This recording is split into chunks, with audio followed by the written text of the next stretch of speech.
ചക്കപ്പള്ളം കുങ്കിരിപ്പെട്ടി saint Thomas orthodox cathedral ദേവാലയത്തിലെ വലിയ പെരുന്നാൾ ആഘോഷങ്ങൾക്ക് കൊടിയേറി.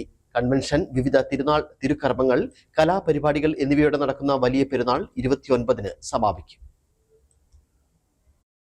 ഭാരതത്തിന്റെ അപ്പോസ്തോലനും മലങ്കര സഭയുടെ സ്ഥാപകനുമായ വിശുദ്ധ മാർത്തോമാ ശ്ലീഹായുടെ നാമത്തിൽ സ്ഥാപിതമായ കുങ്കിരിപ്പെട്ടി സെന്റ് തോമസ് ഓർത്തഡോക്സ് കത്തീഡ്രൽ ദേവാലയത്തിലെ വിശുദ്ധ 3 നോമ്പും വലിയ പെരുന്നാളും സംയുക്തമായാണ് 5 ദിവസങ്ങളിലായി നടക്കുന്നത്.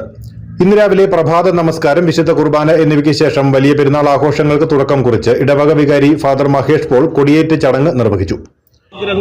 ഉത്സാഹവും ഞങ്ങൾ വർദ്ധിപ്പിക്കണമേ.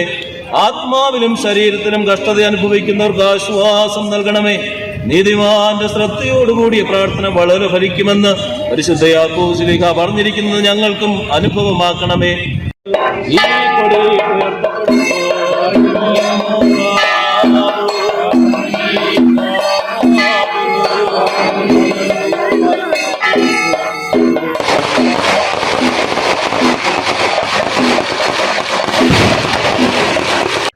തുടർന്ന് ആധ്യാത്മിക സംഘടനകളുടെ വാർഷികം, ഉച്ചകഴിഞ്ഞ് വിവിധ കുരിശടികളിൽ കൊടിയേറ്റ് എന്നിവ നടന്നു.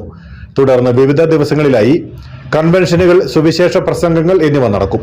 ബുധനാഴ്ച വൈകിട്ട് 6:30-ന് കോട്ടയം ഭദ്രാസനാധിപൻ ഡോക്ടർ യുഹാനോൻ മാർ ദിയസ്കോറസ് മെത്രാപോലീത്തയുടെ നേതൃത്വത്തിൽ സന്ധ്യാ നമസ്കാരത്തിന് ശേഷം അണക്കര മാർ ഗ്രിഗോറിയോസ് കുരിശടിയിലേക്ക് ഭക്തിനിർഭരമായ പ്രദക്ഷിണം നടക്കും.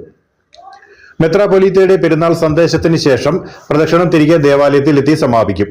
വ്യാഴാഴ്ച രാവിലെ വിശുദ്ധ 3-ന്മേൽ കുർബാന, പ്രസംഗം, ആശീർവാദം, സ്നേഹവിരുന്ന്, ആദ്യഫലലേലം, പ്രദക്ഷിണം എന്നിവയ്ക്ക് ശേഷം വൈകിട്ട് പെരുന്നാൾ ആഘോഷങ്ങൾക്ക് കൊടിയിറങ്ങും. തുടർന്ന് കലാസന്ധ്യ അരങ്ങേറും. വികാരി ഫാദർ മഹേഷ് പോൾ, കൈസ്ഥാനി Biju K Abraham, secretary Philip Varghese, മറ്റ് ഭാരവാഹികൾ തുടങ്ങിയവർ പരിപാടികൾക്ക് നേതൃത്വം നൽകും. News bureau, Anakkara.